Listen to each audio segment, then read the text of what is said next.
Yes, exclusively in the studio this morning is Ted Williams. Ted, good morning. Good morning. Good morning. Good to see you again, Ted. We're going to talk about these last couple of weeks for you coming up here over the next couple of minutes. But Sure. With all of this instant celebrity that was basically thrust upon you real quick, what did you find was the biggest challenge for you?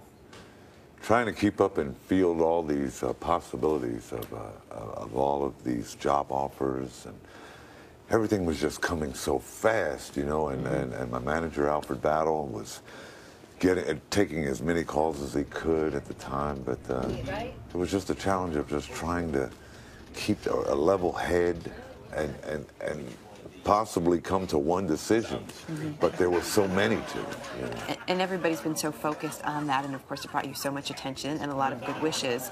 A lot of questions, though, too. There was concern initially that you may relapse. You ended up in rehab again. You left after just 2 weeks. Why did you leave so soon? Actually, that was probably a very rushed decision at that point.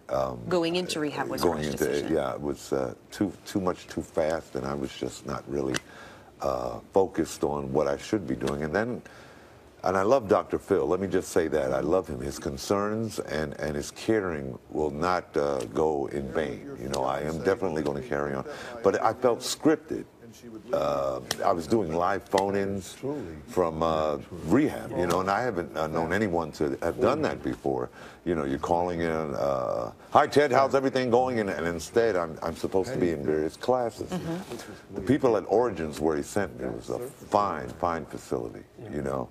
And so I was told by some people in the voiceover community in Los Angeles that they have a clean living sober house there. That's where I'm living now.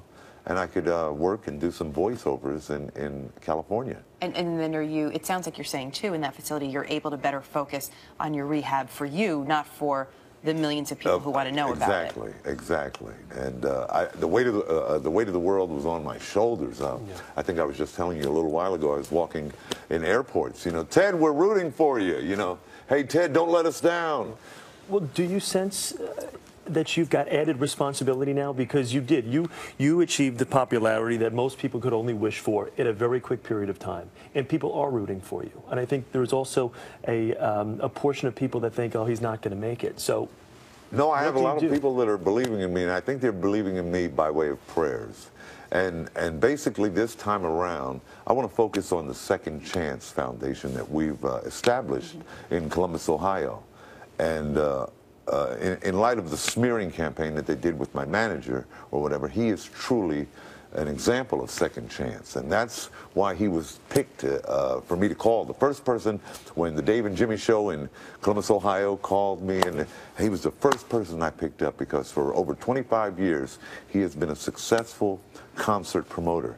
But can you understand why there is a concern for people that are in your inner circle because of the problems that you have had in the past? Can you understand that? Why people want to see you in rehab and getting clean and having all these opportunities that you have come to fruition? And that's why like I said, I'm in this living in a clean and sober living environment. I can work, but I have to come back and report, and random drops are made, and you know. But I'm in the voiceover community. And you told us initially, sitting here on this couch, that you were concerned about a relapse, that it was a day-to-day thing for you. Your mother sat next to you, and boy, she really captured a lot of hearts across this country too. Oh, yeah. She's an incredible lady. She was concerned that all of this was going to go away a little too quickly, and that it could actually push you into some sort of a relapse. Well, you know, she had mentioned to me as well, she said, just take it slowly, you know, just, that's some of her advice through life, you know, and she would always say, you're not going to finish what you started, and things of that nature. What was her reaction to when you decided to leave rehab and take this different route? Oh, Lord, she thought I was getting ready to get back on the street with the sign. Yeah. You know, she thought, Lord, what did he do now? You know, because it came in, now that's another situation that I couldn't understand. The second I left out of there, it was all over the websites. It was, you know, Ted Williams leaves, you know. But you can probably understand why people would jump to those conclusions. Yes. What do you do now to tell the countless offers that you had. Some of those companies have pulled back a little bit. They're a little hesitant to do business with you. What do you tell them to reassure them and to assure them? Well, now there's some of these offers have come back to the table under the provisions that I do continue to live in a sober environment and strive for sobriety, and they want to come back on board with the many opportunities. Well, how important is it for you to make sure that you do stay sober now? I mean, it's all about you. I mean, it all comes back to you. The altercations that the Grey Goose, as Dr. Phil uncovered, and all of that, that's behind me. You're talking about, people may not be familiar with that, but there was an altercation with your daughter, because you were reunited with a number, not just your mother, but your children. That's right.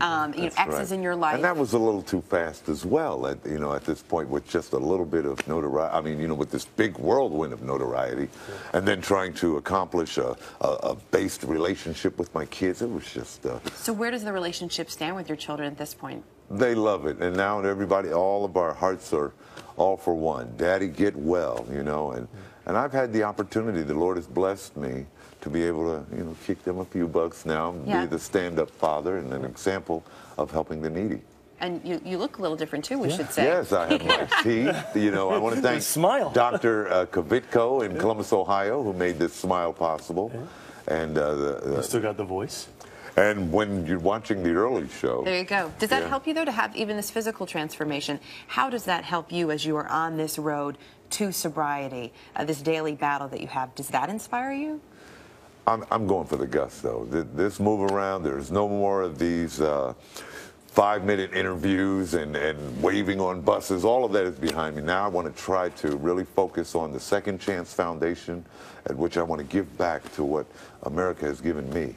God has truly blessed me, and He's blessing me every second I'm here with you guys, and I really want to thank Adrian, Yep. Adrian is one of our producers. Exactly. Yes, that's right. I love her dearly. Wheels in motion. Yes. Well, yes. thank you for everything again, for coming back and talking with us. It's my pleasure. We, like we said pleasure. last time, we wish you the best. Thank you so much. And I'll keep you guys posted as to how everything's going. Please do. So many folks are pulling for you, so they want to see this work out. Thank you so much the very for best this for you and your opportunity family. to say this. And the Cavs need you too. They've lost 23 in a row. Yeah, maybe I can bring them some luck. Thanks, Ted. Thank you so much. This morning. Good to see you. All right.